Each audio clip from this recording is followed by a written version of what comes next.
ফুল বাগানে এখন ফুল শেষের দিকে, যেভাবে গুটি দেখা যাচ্ছে তাতে মোটামুটি ভালো অবস্থা, 100 ফলনের আশা করা যায়।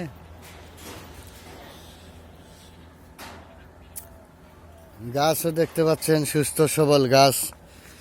সুস্থ সবল গাছে অবশ্যই বড়ই ভালো টিকবে। এখন এই যে দেখুন, একটা বড়ই ছিললাম, এই যে এটি, এই যে দেখতে পাচ্ছেন যে এই বড়ইটা খুরল করে মানে ছিদ্র করে ফেলেছে। তো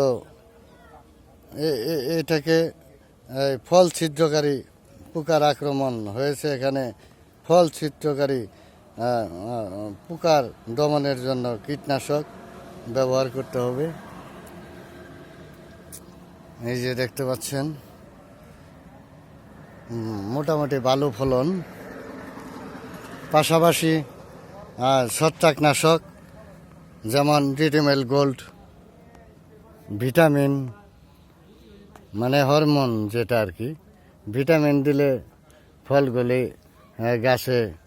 গাছও সুস্থ থাকবে। গাছ সুস্থ থাকলে ফল বড় হবে, মোটা হবে। তো আর আপনার সাইপারমেথ্রিন গ্রুপের বিষ দিতে হবে, যেটা ফুল ফলের বিষ। আর ওই মাকড়ের কিছু কিছু জায়গায় মাকড়ের আক্রান্ত থাকলে আপনাকে মাকড় নাশক দিতে হবে। যে দেখেন, এই যে ফুল দেখা যাচ্ছে, এই যে দেখেন ভালো ফলন হয়েছে, ভালো বড়ই টিকছে। এই যে দেখেন,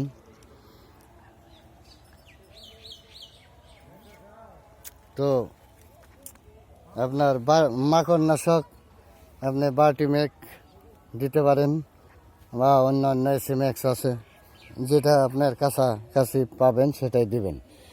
আর এখন ফুল শেষের দিকে, পুরাপুরি ফুল শেষ হয়ে গেলে ওই আপনার সার দিতে হবে, ডিএপি, পটাশ, সাথে পিঙ্গবোরন দিতে হবে। গাছ সার দেওয়ার সময় অবশ্যই লক্ষ্য রাখতে হবে সার যেন গুঁড়াতে না পড়ে। এই গুঁড়া থেকে আপনার 1 হাত দূরে, মানে 18 ইঞ্চি মানে 50 সেন্টিমিটার দূর দিয়ে সার দিতে হবে। তো মোটামুটি ফলন 100।